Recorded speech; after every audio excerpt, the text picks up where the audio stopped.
Shalom, haleluya. Puji nama Tuhan, kembali kita bersuka cita pada hari ini. Sebelum firman Tuhan disampaikan, mari kita sama-sama berdoa terlebih dahulu. Bapa di dalam sorga, di dalam nama Tuhan Yesus, sungguh tak henti-hentinya kami bersyukur, menaikkan ucapan syukur buat segala kebaikan, pemeliharaan Tuhan, perlindungan dan penjagaan daripada Tuhan kepada hidup kami semua. Terima kasih, sebentar kami ingin kembali dikuatkan, disegarkan oleh kebenaran-kebenaran firman Tuhan. Tuntun kami dalam kebenaran Tuhan. Terpujilah nama Tuhan, dalam nama Yesus kami bersyukur. Amin. Shalom, haleluya.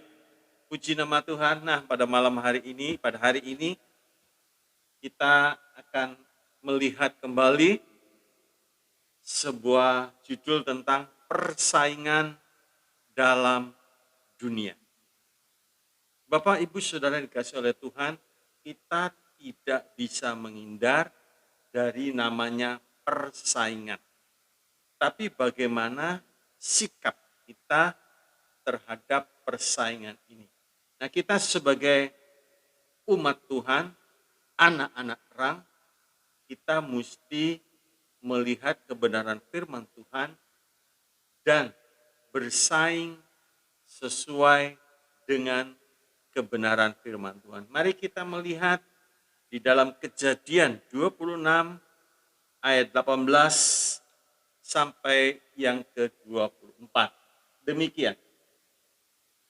Kemudian Ishak menggali kembali sumur-sumur yang digali dalam zaman Abraham, ayahnya, dan yang telah ditutup oleh orang Filistin sesudah Abraham mati.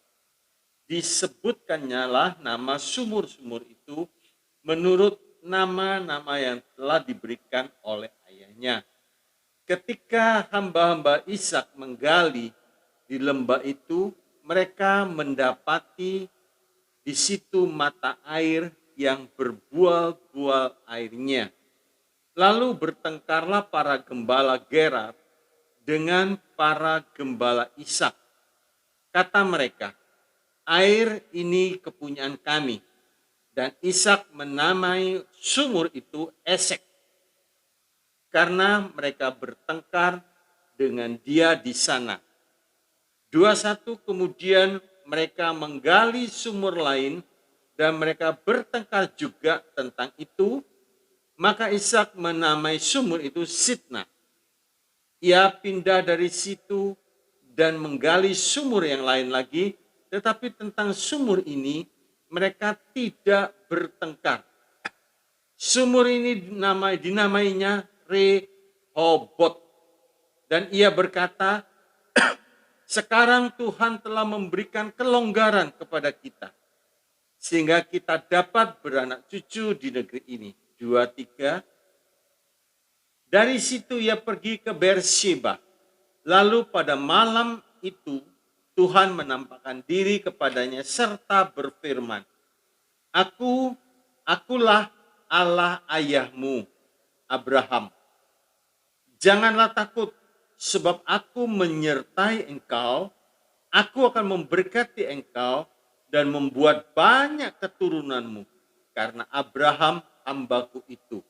Bapak, Ibu, Saudara yang dikasihi oleh Tuhan, saudara perhatikan, sekalipun posisi Ishak itu benar, dia gali dapat air yang berbual-bual, tapi timbul pertengkaran. Ishak tidak menanggapi itu, dia pergi. Nah, pada waktu dia pergi, sumur itu dinamai Esek. Ya.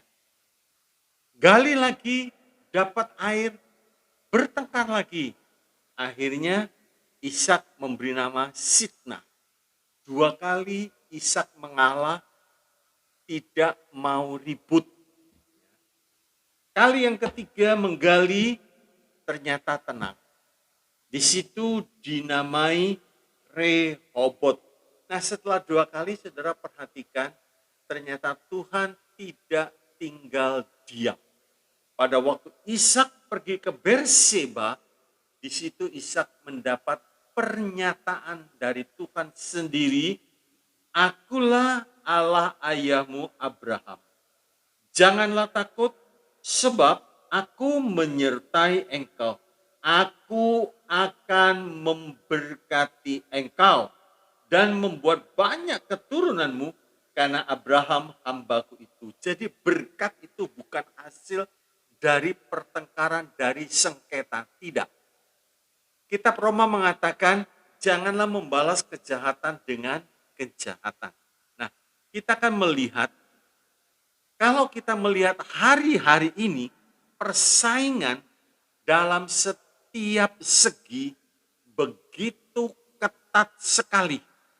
Ya, dengan begitu luar biasa. Ya, bahkan tidak jarang untuk menjatuhkan saingannya, orang menambahi dengan fitnah-fitnah yang kejam. Tujuannya menjatuhkan pesaingnya,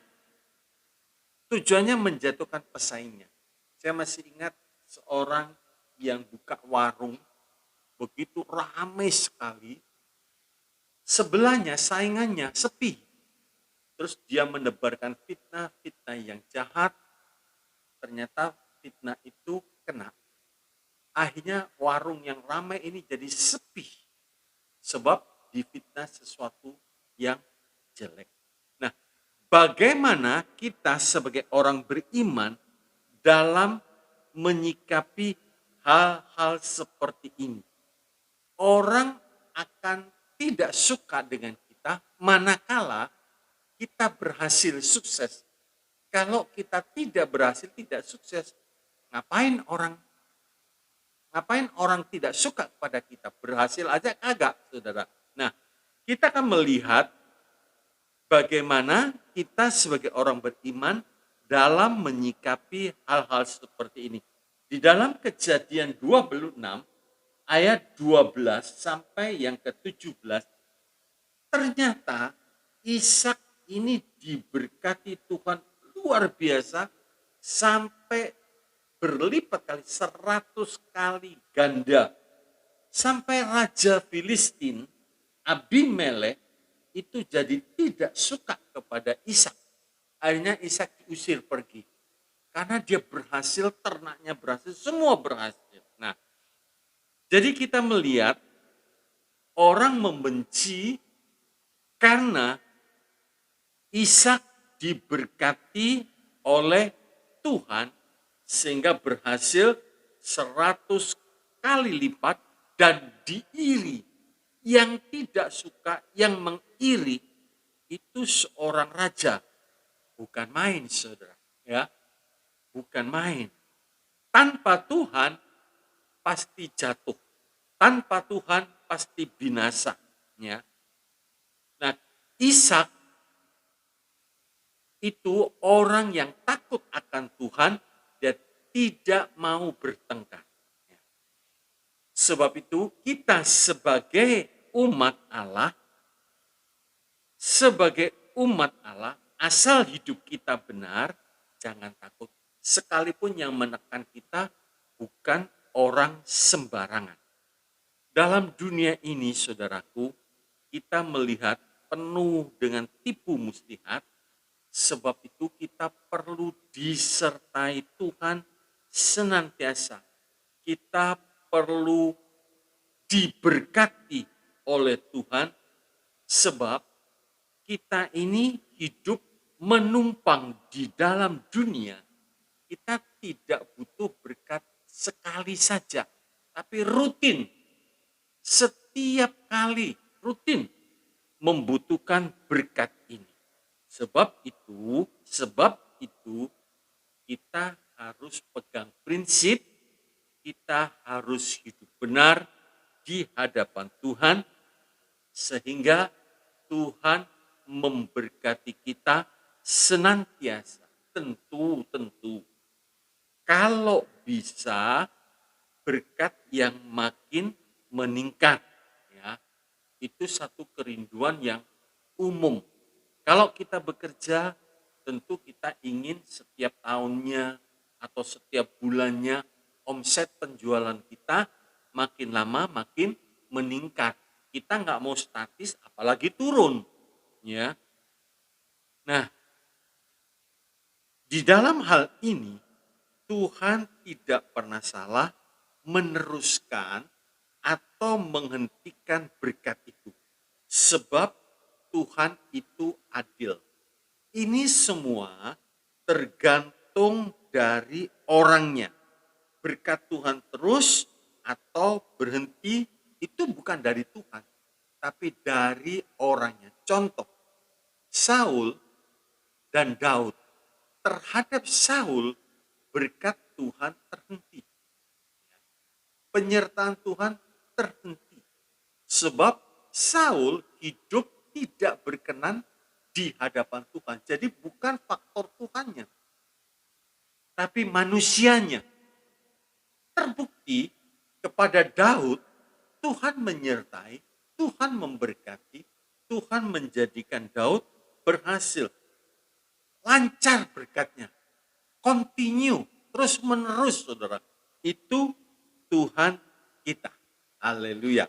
Nah, di dalam Kejadian 26 ayat 18, ini menceritakan prinsip persaingan dalam dunia. Kalau bisa orang yang menjadi pesaingnya itu bangkrut, itu rugi total. Ya, rugi total. Prinsipnya pokoknya kalau bisa dibuat gagal. Sumur itu sangat penting bagi peternak, bagi peladang, sangat penting. Kita tidak mungkin beternak tanpa ada sumber air yang cukup. Ya. Nah, di sini kita melihat, saudaraku, orang bisa mengganggu Ishak. Ya. Sumurnya ditutup. Nah, kalau kita melihat hari-hari ini dalam setiap segi, misalnya kita ambil contoh berdagang. Berdagang ya, di dalam pekerjaan antara karyawan pun bisa bersaing. Bisa bersaing dengan sehat, meningkatkan kualitasnya, meningkatkan skill, kemampuannya. Itu hal yang lumrah, itu hal yang baik. Tapi tidak jarang ya. Justru persaingannya tidak sehat, ingin menjatuhkan lawannya dengan cara yang aneh. Kadang-kadang pakai guna-guna. Supaya pada waktu bekerja nggak betah. Dan beberapa kali ini terjadi. Kadang diberi sesuatu di tempat duduknya, di bawah tempat duduknya, di bawah meja kerjanya, dan seterusnya. Supaya yang bekerja tuh merasa tidak betah. Ya. Bahkan kalau tidak waspada, persaingan ini bisa berlanjut dalam bidang rohani.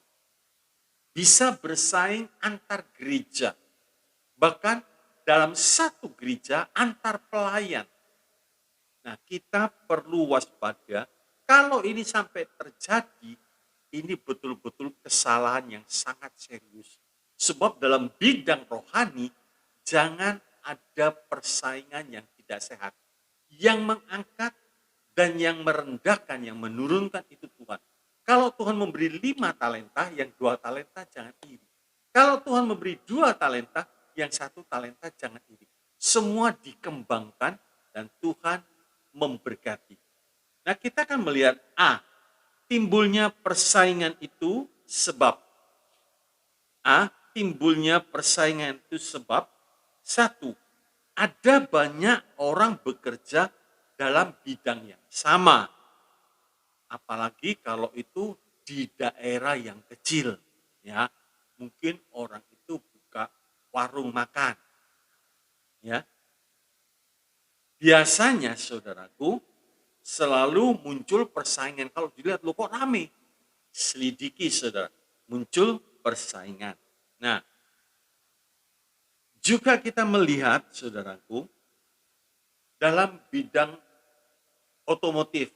Mungkin orang itu buka showroom mobil, ya. Mungkin buka jasa pengiriman. Nah, kita melihat tentang jasa pengiriman, persaingannya begitu ketat sekali, ya. Dalam dunia pendidikan juga dan lain-lain. Jadi karena ada banyak orang bekerja dalam bidang yang sama. Sehingga terjadi satu persaingan kompetitif, saudara. Apalagi kalau itu di daerah yang kecil, terasa saudara. Ya.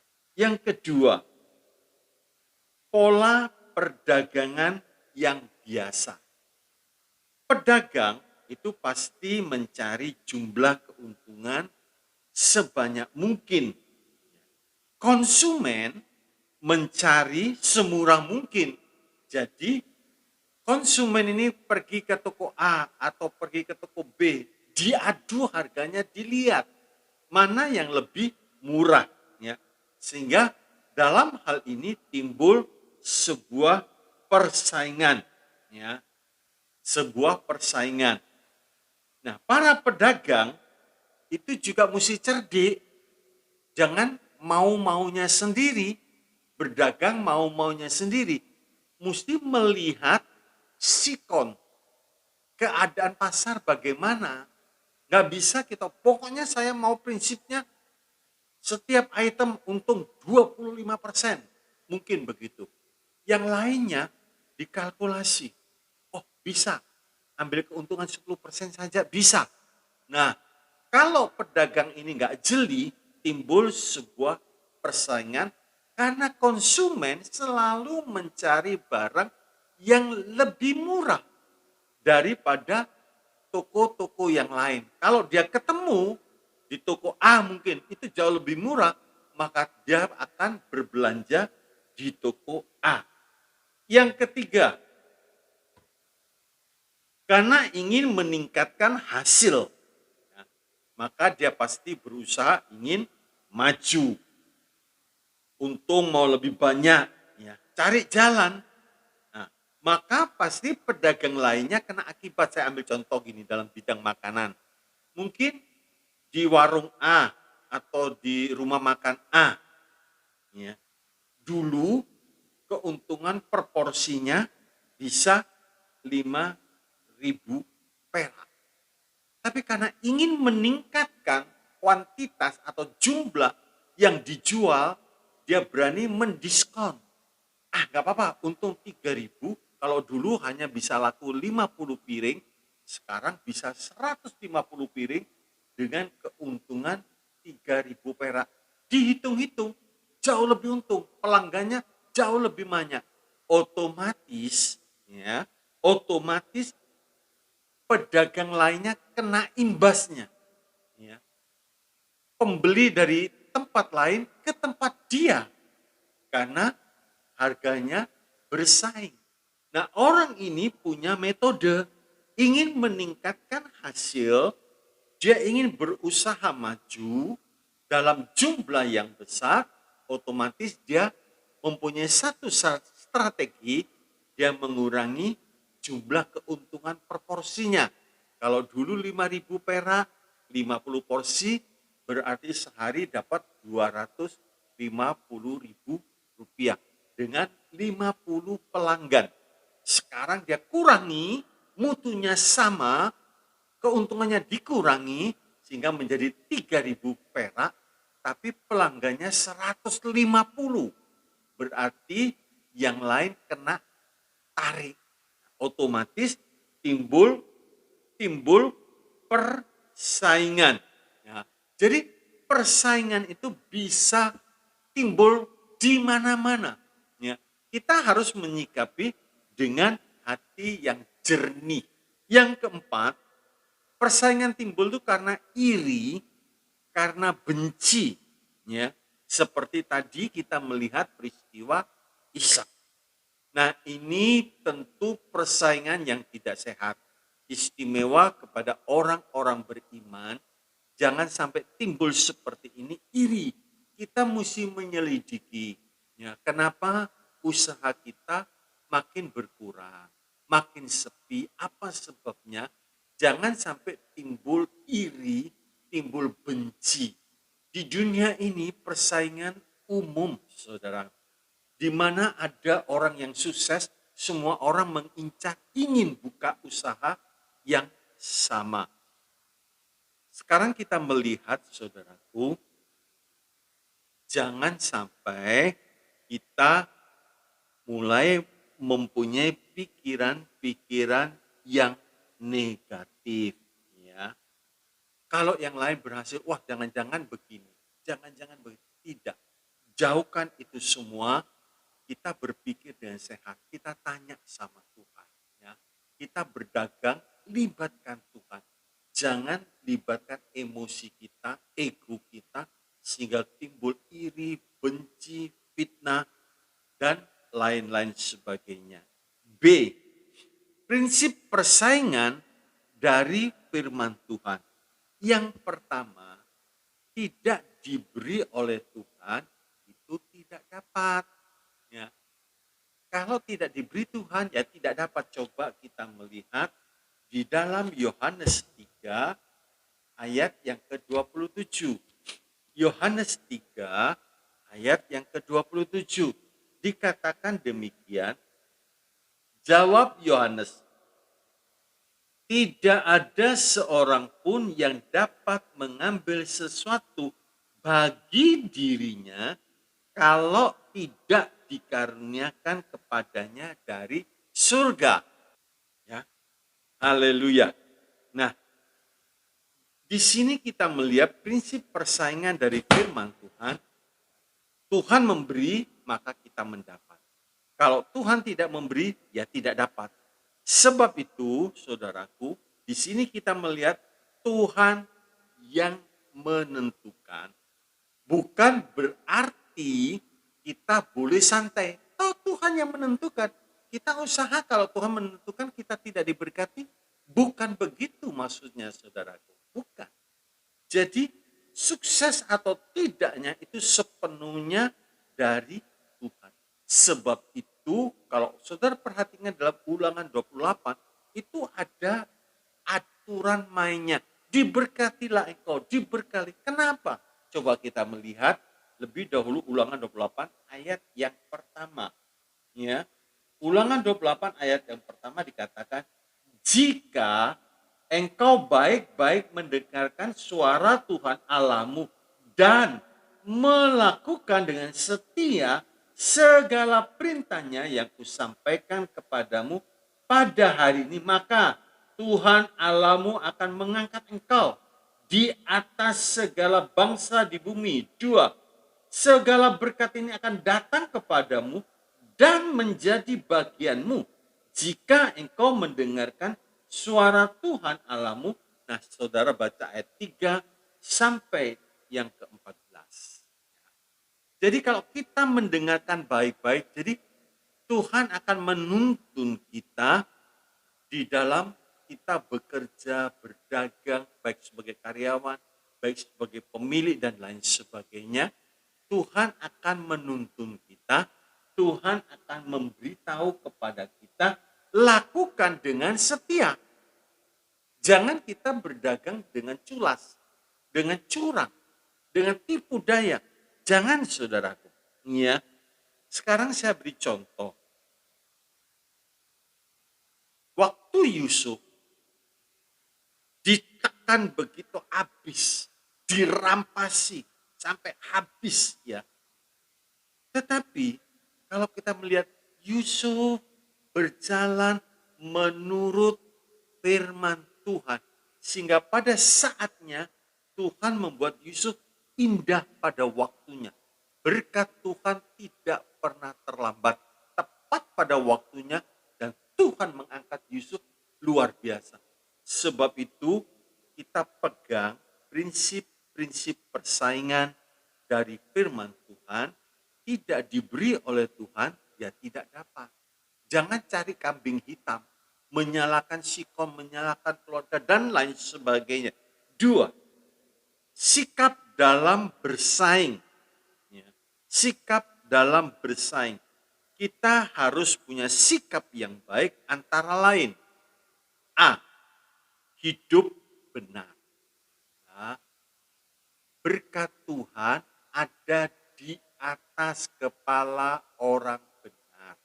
Mata dan telinga Tuhan tertuju kepada orang yang benar. Untung saudara. Jadi kalau hidup kita benar, jangan takut. Sekalipun sikonnya tidak memungkinkan, bagi manusia tidak mungkin. Tapi bagi Tuhan tidak ada yang tidak mungkin.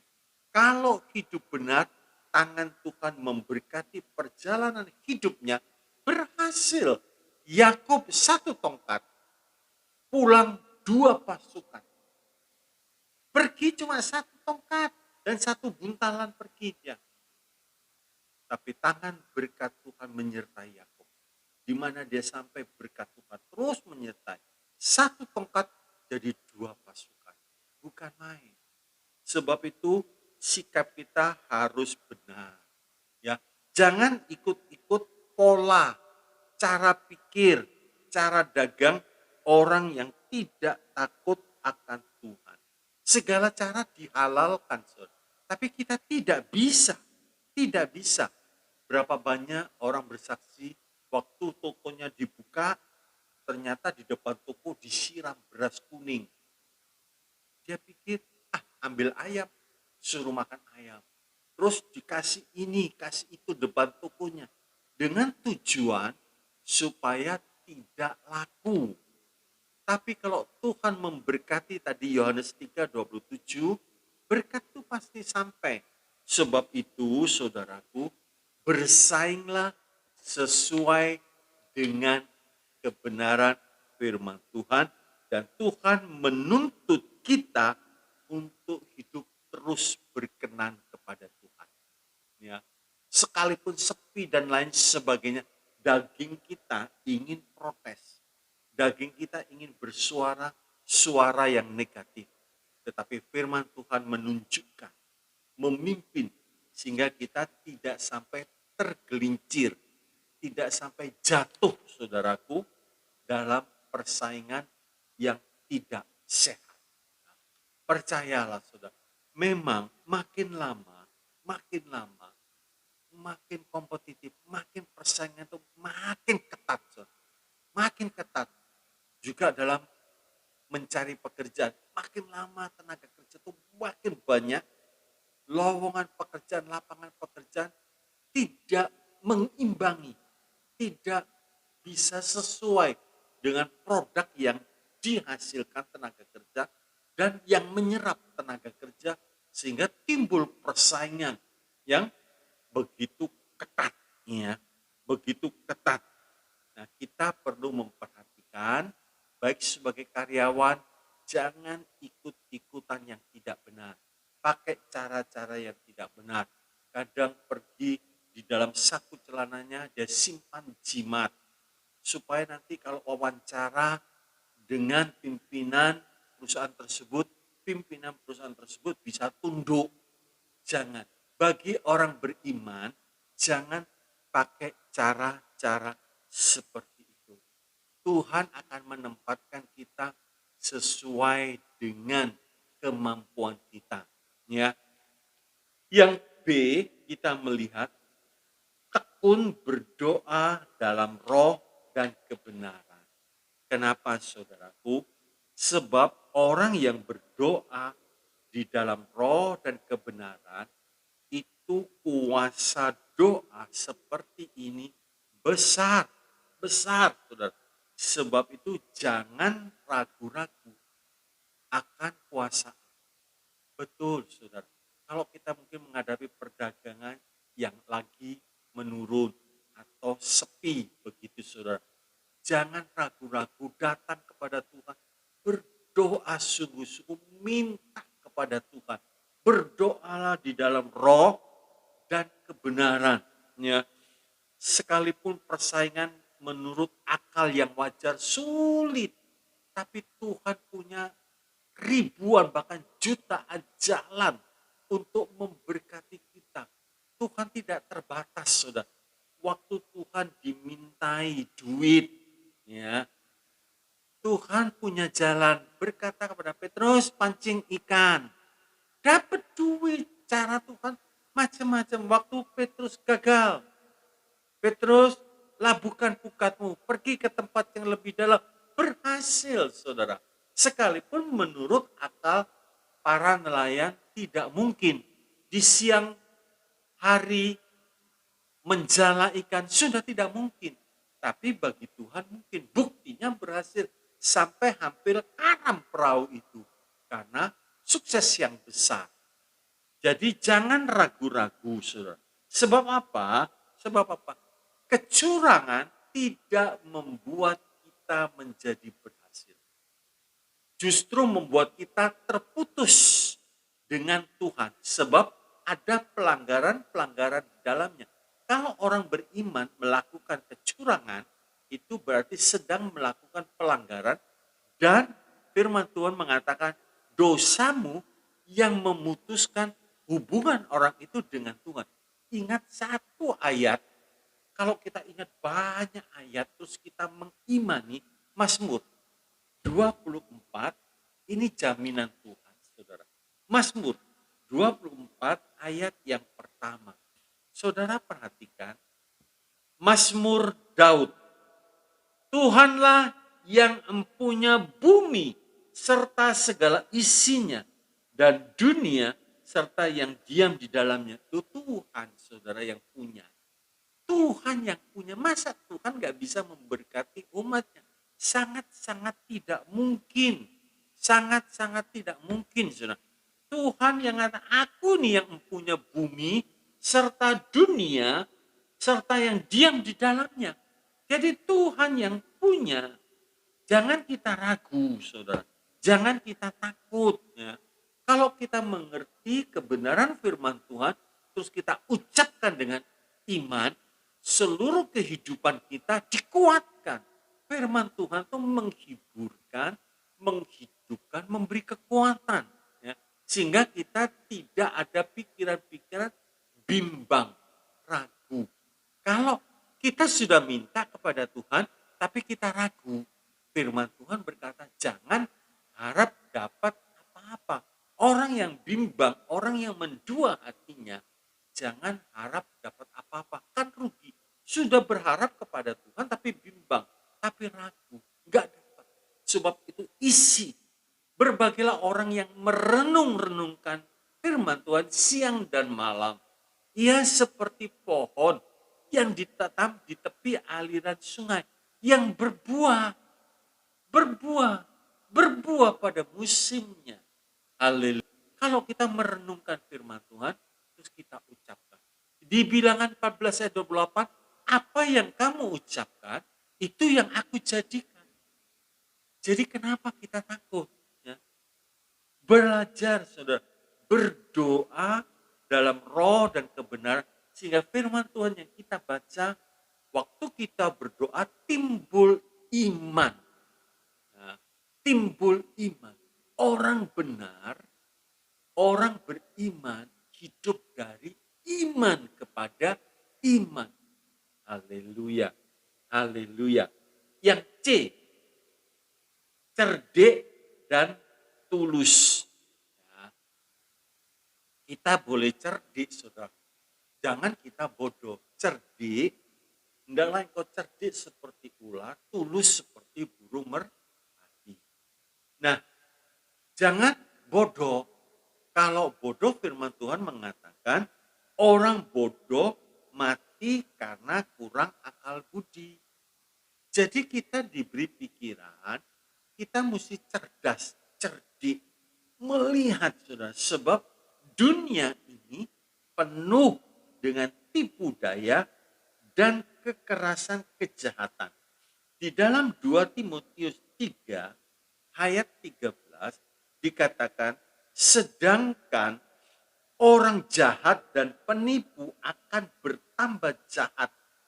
Mereka menyesatkan dan disesatkan. Jadi firman Tuhan sudah memberitahu bahwa orang-orang jahat ini makin lama makin banyak, penipu makin bertambah jahat. Jadi kita sebagai anak Tuhan, orang beriman, mesti cerdik. Ya. Kita cerdik, dengan kata lain, kita bisa membaca sikon, situasi dan kondisi yang ada, dan menggunakan kesempatan itu. Baca sikon, setelah kita tahu, gunakan kesempatan yang ada. Ya, kita perlu mengetahui keadaan pasar, tahu siasat lawan, ya, tahu siasat lawan, sehingga kita bersaing bukan dengan benci, saudara, bukan dengan iri, tapi dengan cerdik dan tulus, ya, dengan cerdik dan tulus. Kalau yang lawan itu bisa jual harga lebih murah, bukan berarti kita nggak perlu mengetahui, cari penyebabnya. Mungkin kita mengambil barang terlalu mahal, dagangan kita terlalu mahal, atau mungkin lawan kita, pesaing kita itu melakukan kecurangan. Tapi kita tidak perlu menunjukkan kepada konsumen bahwa toko sebelah itu curang. Jangan, kita nggak boleh, saudara. Jadi saya ambil contoh begini. Mungkin kita jual gula, jual beras. Timbangan kita pas. Kalau orang beli 5 kilo, ya 5 kilo. Kalau orang beli sekilo, ya sekilo. Tapi di toko lain bisa lebih murah. Selidik punya selidik, ternyata sekilo bukan sekilo, cuma 9 on. Ya jelas lebih murah. Tapi kita tidak boleh berkata bahwa toko sebelah itu curang. Kita bisa berkata, saya jamin kalau saudara beli di tempat saya sekilo ya sekilo, 1 liter ya 1 liter, saya jamin. Gitu. Nah, jadi orang bisa berpikir, oh ternyata di toko Bapak ini 1 kilo ya 1 kilo. Ternyata di toko yang lain 1 kilo bukan 1 kilo, tapi 9 on. Nah, ini kita mesti cerdik. Kalau kita sudah usaha cari barang yang murah, ternyata kita masih belum bisa bersaing. Ternyata pesaing kita melakukan kecurangan. Nah, jadi kita mesti cerdik, tapi tidak boleh membongkar kejelekan orang lain di konsumen, di pembeli. Jangan, itu bukan urusan kita, saudara. Pada akhirnya orang akan mengetahui dengan sendiri. Orang benar pasti akan bersinar pada akhirnya. Pasti akan diberkati. Jangan kita ikut-ikut, oh dia 9 on, saya juga 9 on. Bersaing dengan cara yang tidak sehat. Tidak boleh. Sebab, saudaraku, kita diberkati Tuhan bukan berarti boleh melakukan kecurangan. Boleh melakukan hal-hal seperti ini, nggak boleh. Berkat Tuhan bukan untuk seperti itu. Jadi jelas saudara ya, persaingan dalam dunia makin lama makin keras. Tapi orang beriman jangan takut. Jangan takut. Dalam awal kejadian kita melihat Ishak pun mengalami persaingan yang begitu ketat. Yusuf pun mengalami persaingan yang begitu ketat. Daniel pun mengalami persaingan yang begitu ketat. Difitnah dan lain sebagainya. Tapi dia menyembah Tuhan yang sama seperti yang kita sembah.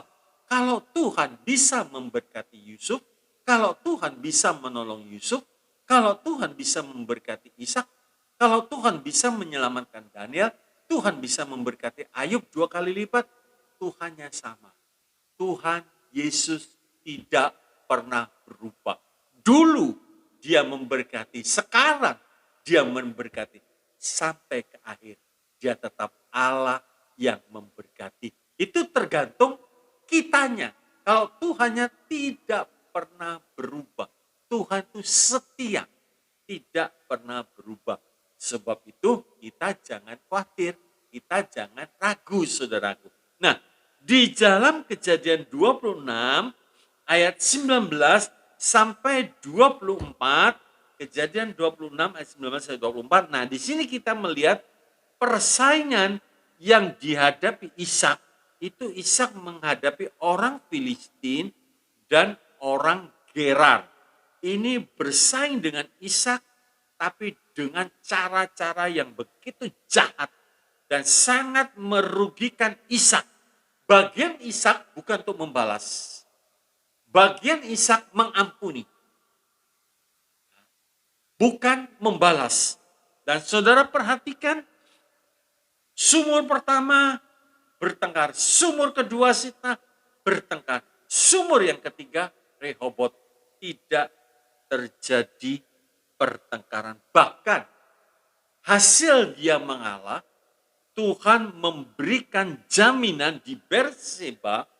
Tuhan menampakkan diri kepada Ishak. Dikatakan tadi, akulah, di dalam Kejadian 26 ayat 23 sampai 24. Ya, dikatakan dari situ Ishak pergi ke Berseba. Lalu pada malam itu Tuhan menampakkan diri kepadanya serta berfirman, akulah Allah ayahmu Abraham. Janganlah takut, sebab aku menyertai engkau. Aku akan memberkati engkau dan membuat banyak keturunanmu. Dan karena Abraham hambaku itu. Jadi saudaraku, kita melihat bukan karena kita membalas kita bisa berhasil, tidak. Serahkan kepada Tuhan, tapi bagian kita mesti cerdik dan tulus. Kalau kita sudah cerdik dan tulus, tapi tetap ditekan, itu urusan Tuhan. Dia sedang menjamah biji mata Tuhan. Jangan takut. Orang yang menjamah orang yang benar, orang yang menjamah orang yang takut akan Tuhan, itu sedang berurusan dengan Tuhan. Pintu berkat Tuhan tidak bisa dihalangi dengan keculasan orang. Ya. Kalau Tuhan berkata berkat itu ke si A, pasti sampai. Sekarang yang menerima berkat, reaksinya gimana saudara? Kalau dia bereaksi jahat, ya batal. Ya batal. Tapi kalau dia bereaksi seperti Ishak, ditekan, dia mengalah. Pembalasan itu urusan Tuhan. Akhirnya berkat Tuhan datang kepada Ishak. Nah, ini semua diizinkan Tuhan terjadi kepada Ishak. Ini sebagai bentuk pengolahan. Ya, sebagai bentuk pengolahan bagi Ishak. Jadi kesukaran-kesukaran yang datang, kalau kita sudah hidup benar, tapi tetap datang, percaya, itu kita sedang diproses. Yusuf hidup benar, kesukaran datang. Daniel hidup benar, berdoa, kesukaran datang. Itu sebagai bentuk pengolahan kepada kita. Sebab itu, jangan khawatir persaingan. Jangan khawatir persaingan. Kita hidup di dalam dunia, tentu ada persaingan. Ya, makin banyak manusianya, makin banyak persaingannya. Makin banyak bidang pekerjaan yang sama, makin banyak persaingan. Tetapi kita punya Tuhan yang beda. Tuhan yang luar biasa. Bagian kita, hiduplah benar di hadapan Tuhan, maka Tuhan, mata Tuhan, telinga Tuhan tertuju kepada kita, berarti kita diberkati. Sekalipun dalam persaingan yang begitu ketat, begitu luar biasa, berkat Tuhan pasti sampai. Percayalah dalam hal ini saudaraku. Ya, kita pasti menerimanya. Kalau kita tetap tinggal di pihak Tuhan, Tuhan sanggup memelihara kita. Elia pun dipelihara saudaraku. Dengan cara yang ajaib. Jangan khawatir. Tidak ada asis hamba-hamba Tuhan mati kelaparan.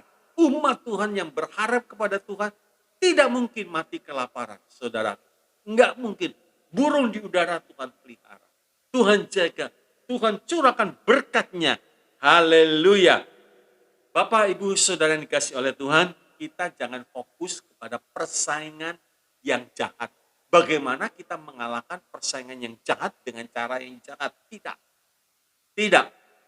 Kalau pepatah dunia mengatakan air susu dibalas dengan air tuba. Tapi bagi kita air tuba dibalas dengan air susu.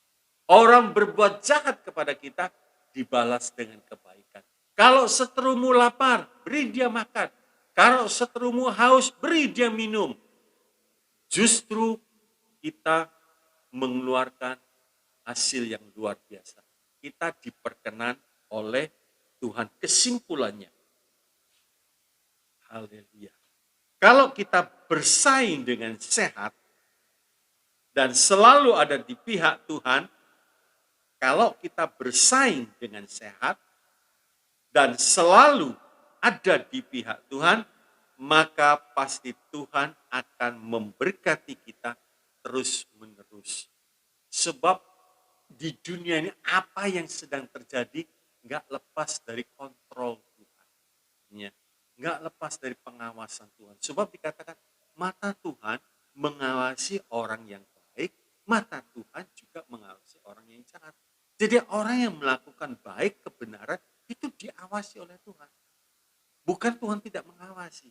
Sebab itu kesimpulannya, lakukan persaingan dengan sehat dan selalu ada di pihak aman. Saudara. Yang kedua, semua dari Tuhan. Sebab itu jangan berperang sendiri. Sebab kalau Tuhan sudah memberi, itu pasti sampai pada kita. Ya. Semua, yang kedua, semua dari Tuhan. Sebab itu jangan berperang sendiri. Sebab kalau Tuhan sudah memberi, itu pasti sampai pada kita. Ulangan 28 ayat 2 tadi sudah dibaca, saya bacakan lagi. Ulangan 28 ayat 2, segala berkat ini akan datang kepadamu dan menjadi bagianmu jika engkau mendengarkan suara Tuhan Allahmu. Kalau Tuhan berkata jangan membalas kejahatan dengan kejahatan, ikuti saja saudara. Jangan bersaing dengan cara curang, ikuti saja. Nah, Pak, gak bisa untung Pak kalau kita jujur. Keuntungan itu bukan hasil dari kecurangan, tidak. Tapi keuntungan itu hasil dari kita mentaati hukum-hukum Tuhan. Yang memberkati kita, yang menjadikan kita berhasil. Bukan dari timur, bukan dari barat datangnya peninggian. Tapi dari Tuhan, hakim yang adil. Percayalah. Haleluya. Biar berkat firman Tuhan hari ini di dalam persaingan, perdagangan yang begitu ketat, kita pasti keluar sebagai pemenang. Kita pasti diberkati oleh Tuhan. Jangan takut saudara. Kerjakan bagian kita, kerjakan dengan baik, dan bersandar penuh kepada Tuhan. Maka Tuhan akan memberkati. Memberkati. Haleluya. Mari kita berdoa. Haleluya. Bapa yang baik. Hari ini hambamu menyampaikan betapa ketatnya persaingan dalam dunia, baik dalam dunia kerja. Berapa banyak orang mencari kerjaan, dan kami ada di tengah-tengahnya. Tapi satu hal yang kami sangat yakini, kami sangat percaya, kalau kami bersandar kepada Tuhan, hidup dalam kebenaran, Tuhan sanggup memberikan kami lapang pekerjaan. Tuhan sanggup dan Tuhan mampu memberi kami pekerjaan. Baik dalam dunia usaha. Kami tidak bersandar, kami tidak mau melakukan kecurangan-kecurangan.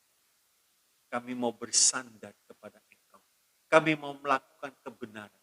Kami mau taati hukum-hukum Tuhan. Sebab kami percaya mata dan telinga Tuhan tertuju kepada orang yang benar.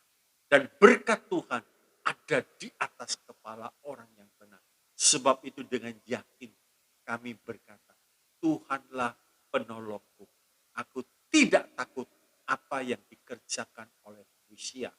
Terima kasih, biar iman kami bertambah. Iman kami bertumbuh. Di istimewa menghadapi masa-masa yang sulit. Kami tidak tergelincir, kami tetap punya iman. Firman Tuhan mengatakan, jangan ikut kebanyakan orang dalam berbuat dosa. Biar kami punya arah yang jelas. Kami punya pegangan yang jelas. Kami tetap bersandar penuh kepada Tuhan. Bapa yang baik, berkati di saat umat-Mu bekerja, di saat umat-Mu berusaha. Tuhan Yesus, kami mengandalkan Engkau. Kami berharap sepenuhnya kepada Tuhan. Karena kami tahu bumi dan segala isinya itu milik-Mu Tuhan. Dan Tuhan sanggup memberkati, dan berkat itu pasti sampai kepada kami. Pasti sampai. Sebab itu biar umat-Mu hidup dalam kebenaran, berharap sungguh-sungguh kepada Tuhan. Terima kasih. Berkati ya Tuhan umat-Mu yang sedang bekerja, pergi mencari pekerjaan, berusaha, jadikan semuanya berhasil karena Engkau datang. Supaya umat-Mu hidup dalam berkat yang berkelimpahan. Berkati keluarganya, berkati kesehatannya Tuhan, berkati masa mudanya Tuhan, berkati rumah tangganya, berkati pelayanan, berkati ya Tuhan, umat yang berharap kepada Tuhan, Tuhan pasti memberkati. Terima kasih Tuhan Yesus, meteraikan setiap kebenaran firman-Mu, sehingga kami semua boleh mengingat bahwa berkat itu dari Tuhan. Terima kasih. Dalam nama Tuhan Yesus, hamba-Mu berdoa dan berserah. Mari umat Tuhan, kita mau angkat tangan kita. Terimalah saat ini berkat kasih dari Allah Bapa, damai sejahtera, sukacita dan anugerah dari Tuhan kita Yesus Kristus, kuasa persekutuan di dalam Allah Roh Kudus, limpah dengan karunia-karunia roh dan buah roh, menyertai perjalanan hidup kami, dan hidup kami berhasil karena kami mengandalkan Tuhan dalam setiap segi kehidupan kami. Terima kasih. Dalam nama Yesus, berkat ini diberikan. Haleluya. Semua yang percaya katakan, amin. Haleluya. Tuhan Yesus memberkati. Amin.